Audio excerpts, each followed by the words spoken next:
Bom, então, pessoal, eu tô aqui para finalmente a gente terminar praticamente todas as provas e por enquanto até a prova 1 a gente vai parar os conteúdos por aqui, certo? O que a gente está aqui para provar? A gente está aqui para provar o problema de VMT. VMT é vacuidade de MT. Então o que acontece? VMT é uma máquina que aceita uma dada palavra somente se essa palavra pertencer à linguagem vazia. É uma linguagem que não tem nada, ela é praticamente uma linguagem vazia. Pô, Luiz, mas como assim existe uma linguagem vazia? Existe. Então, tipo, é uma linguagem que ela é composta só pelo vazio e é isso. É uma linguagem que não tem nada, por isso que chama vacuidade. E aí o que acontece? A gente vai ter a seguinte pergunta: VMT é decidível? E aí? Como é que a gente faz? A ideia da prova é a seguinte: para poder provar que VMT é decidível, a gente vai provar por contradição. Por contradição. E aí, o que acontece? Se a gente rodar uma palavra em uma VMT, a gente não vai saber nada sobre a linguagem, porque a gente está rodando uma palavra aleatória, a gente não conhece a palavra, a gente não sabe se a linguagem é realmente vazia. Então, qual que é a ideia? A ideia para provar por contradição é fazer primeiramente o seguinte: a gente vai escrever uma máquina modificada, tá? A gente vai chamar ela de T, e T vai rodar sobre uma entrada X.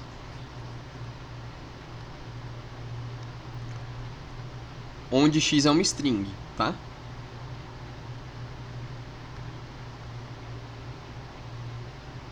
X é uma string. Então o que acontece? Essa máquina modificada nossa vai fazer o seguinte: se x é igual a w, o que é w? Na verdade, se x for diferente de w, a gente rejeita. Se não,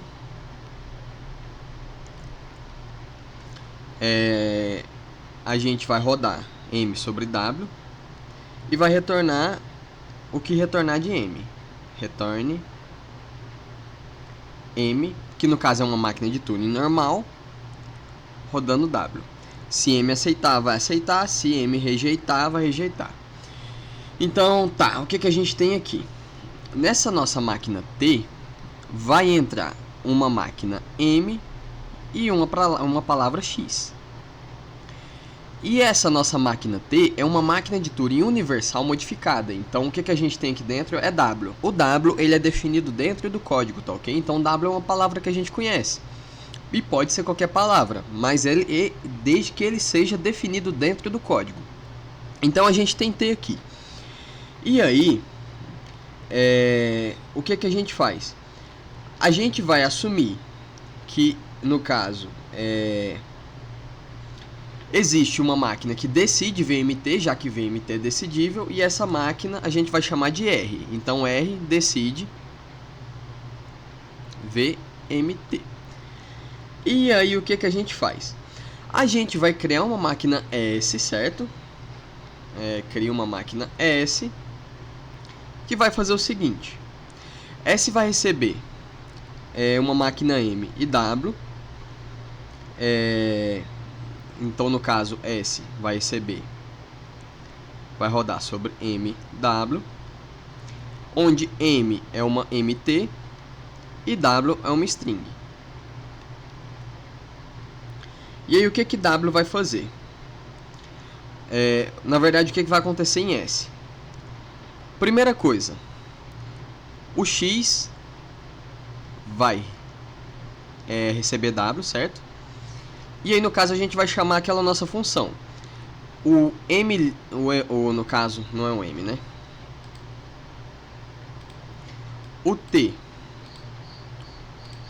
O nosso T vai receber uma modificação de M. Então, no caso, o T vai receber a modificação de M, então o T vai virar isso aqui.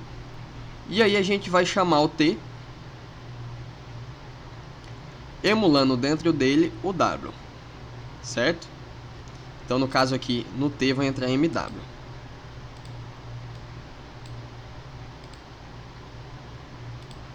Não, MW não. T vai entrar a modificação de M, né?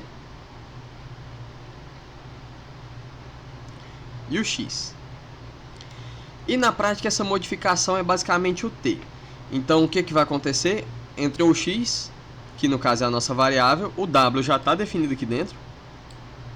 E aí ele vai retornar o que for o que rodar em MW. E aí o que a gente vai fazer? A gente vai pegar o R, que é o que decide VMT, e a gente vai jogar dentro dele o T. Então a gente vai jogar dentro dele o T com a modificação de M e o X. E aí o que vai acontecer? Se R aceita, se esse R aceitar, a gente rejeita. Se não, a gente aceita. E aí o que acontece? O que acontece? A gente tem a nossa modificação, né, de T. No caso a gente tem a nossa máquina modificada que é T, e a nossa máquina S e a nossa máquina R. Se R aceitar, quer dizer que a linguagem é vazia. Ou seja, M não tem condição de aceitar nada dessa linguagem, porque a linguagem é vazia.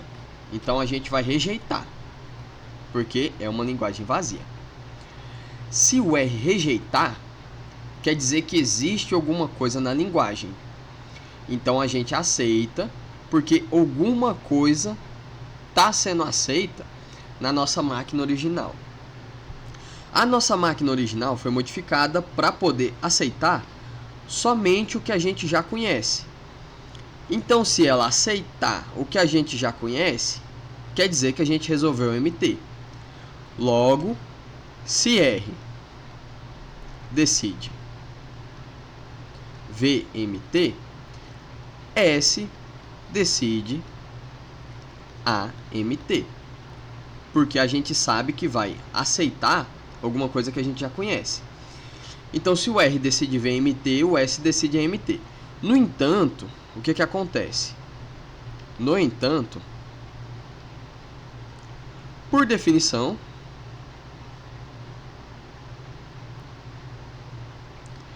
a MT é indecidível.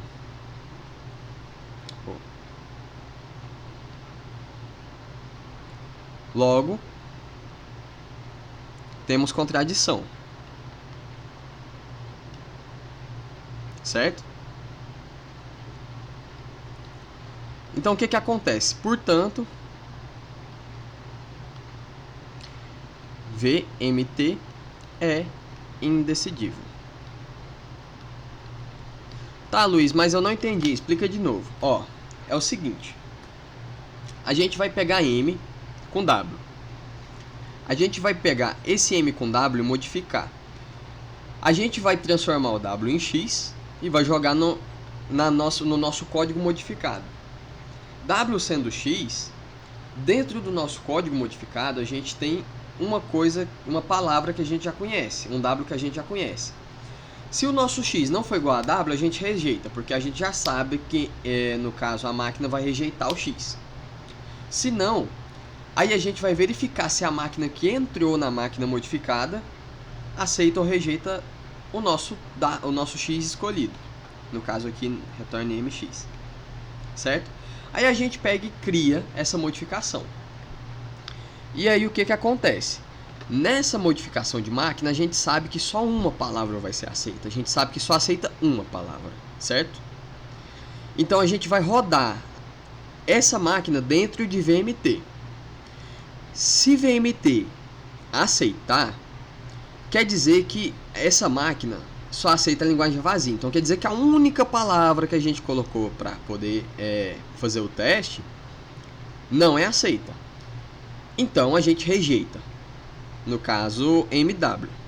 Porque a gente fez a modificação, só era para aceitar uma palavra, não aceitou, quer dizer que só aceita a linguagem vazia, então a gente rejeita. Porque a gente sabe que não tem como aceitar, no caso, não tem como a máquina modificada aceitar a única palavra que a gente colocou ela para aceitar. Então a gente rejeita. Se não, quer dizer que a modificação, que no caso é T, quer dizer que T pode ou não aceitar o nosso W.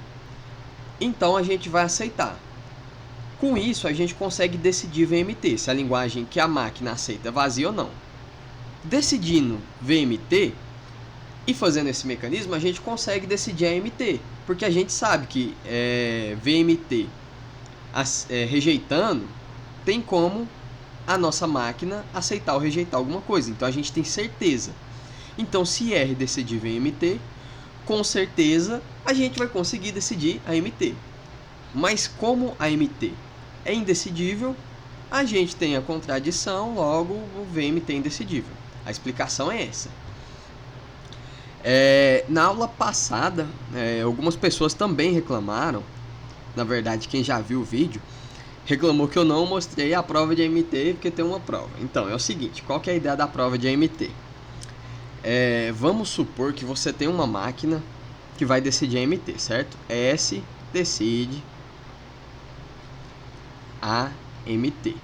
Então a gente pega esse S e a gente coloca qualquer máquina dentro dele, a gente tem certeza que vai decidir. Então ou ele aceita ou ele rejeita. O problema é que se você pega S, e coloca uma máquina aqui, essa máquina é uma MT. Se a MT aceita, você aceita a palavra que está entrando, tá? E se a MT rejeita, você rejeita. Você pode fazer uma coisa. Você pode pegar o S e colocar dentro de S. Então aqui tem um S, aqui vai ter outro S e aqui vai ter MT. Só porque vamos supor que o seu S, ao invés de aceitar e você aceita, rejeitar e você rejeita, você inverta. Então, por exemplo, se a MT aceita, você rejeita e aqui você aceita. Aqui você aceita e aqui você rejeita. Beleza, então o que acontece? Se aqui aceitar, aqui você rejeita. Se aqui rejeitar, aqui você aceita, certo? No caso, o nosso S ele inverte a máquina de Turing. E aí você coloca ele dentro de outro S. Esse outro S, se S aceitar, o outro S vai rejeitar. Se S rejeitar, o outro S vai aceitar. E aí você chega num paradoxo. Como que pode S, ao mesmo tempo que rejeita alguma coisa, aceitar exatamente a mesma coisa? Então a gente tem um paradoxo. Como a gente tem um paradoxo, não existe forma de decidir a MT. Por isso que a MT é indecidível. No livro está sendo provado usando outras ferramentas. Mas a ideia da prova é bem fácil para vocês, é essa, certo? Então, só para tapar a lacuna, por isso aqui a MT é indecidível. E com isso, agora sim, agora eu tenho certeza que vocês estão prontos para a prova, estão sabendo quase tudo, exceto a prova de regular MT. Eu poderia provar a regular MT, mas isso se torna muito difícil provar e até hoje, pelo menos, eu nunca vi isso sendo exigido na disciplina. Mas eu recomendo que vocês deem uma olhada, certo? É o teorema 5.3. Esse teorema está sendo provado de forma bem rápida no livro do Sipser. E aí depois vai ter um EQ das máquinas de Turing. Então eu recomendo depois vocês darem uma olhada. Eu vou deixar, na verdade, tá na página 154 164 do livro, do PDF na verdade, no livro é 154, no PDF é 164. Deem uma olhada, estudem bastante e se precisarem tirar dúvida, alguma coisa assim, me avisem. Eu desejo a vocês ótimos estudos, uma ótima prova e boa sorte. Eu vou estar dando apoio para vocês, quem precisar pode entrar em contato comigo. Muito obrigado pela atenção, deixa o like aí, se possível se inscreva no canal e tchauzinho.